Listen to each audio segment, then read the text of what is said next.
ਇਸ ਡਾਇਰੈਕਸ਼ਨ ਤੇ ਗਿਆ ਵਾ ਦਾਊਦ? ਉਹ ਸਰ ਅਸੀਂ ਬਾਹਰ ਨਿਕਲ ਰਹੇ ਹਾਂ, ਲੋੜ ਰਹੇ ਹਾਂ, ਹਰ ਬੰਦੇ ਕੋਲ ਪੁੱਛ ਰਹੇ ਹਾਂ। ਸਾਡਾ ਇੱਕ ਮਹੱਲੇਦਾਰ ਹੀ ਹੈ, ਉਹਦਾ ਨਾਂ ਅਸਾਂ ਵਿੱਚ ਦਿੱਤਾ ਵਾ, ਦੱਸਿਆ ਵਾ ਪੁਲਿਸ ਵਾਲਿਆਂ ਨੂੰ। ਇਸ ਬੰਦੇ ਨੇ ਸਾਨੂੰ ਕਿਹਾ ਵੀ ਇਹ 2 ਬੰਦਿਆਂ ਨਾਲ ਗਿਆ ਹੈ, ਔਰ ਉਹ ਜਿਨ੍ਹਾਂ ਕਤਲ ਕੀਤਾ ਉਹ ਵੀ ਸਾਡੇ ਮਹੱਲੇ ਦੇ ਨੇ, ਅਸੀਂ ਉਹਨਾਂ ਨੂੰ ਜਾਣਦੇ ਹਾਂ। ਜਦੋਂ ਤੁਸੀਂ ਇੱਥੋਂ ਗਏ ਹੋ ਤੇ ਅੱਗੇ ਉਹਨੇ ਕਿਸ ਨਾਲ ਕਤਲ ਕੀਤਾ ਵਾ, ਕਿਸ ਚੀਜ਼ ਨਾਲ ਕਤਲ ਕੀਤਾ ਦਾਊਦ ਨੂੰ? ਔਰ ਕਤਲ ਮੋਟਰਸਾਈਕਲ ਤੇ ਬਿਠਾ ਕੇ ਲੈ ਗਿਆ ਵਾ, ਕੋਈ CCTV ਫੁਟੇਜ ਵਗੈਰਾ ਇਸ ਹਵਾਲੇ ਨਾਲ ਲੈ ਵਾ?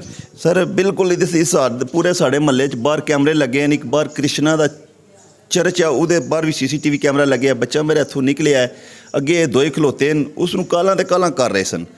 ਬਾਹਰ ਗਿਆ ਵਾ, ਉਹਨਾਂ ਧੋਖੇ ਨਾਲ ਕਿਹਾ ਦਾਊਦ ਆ ਚੱਲੀਏ ਯਾਰ, ਕਿਸੇ ਕੋਲ ਪੈਸੇ ਲੈਣੇ, ਜਿਹੜੀ ਸਾਨੂੰ ਤਾਂ ਇਹ ਗੱਲ ਬਾਅਦ 'ਚ ਪਤਾ ਲੱਗੀ ਹੈ। ਕਿਸ ਨੇ ਕਿਹਾ? ਇਹ ਉਹਨਾਂ ਬਿਆਨ ਦਿੱਤੇ ਨੇ ਉਹਨਾਂ ਦਾ। ਲੜਕੇ ਦਾ ਨਾਮ ਕੀ?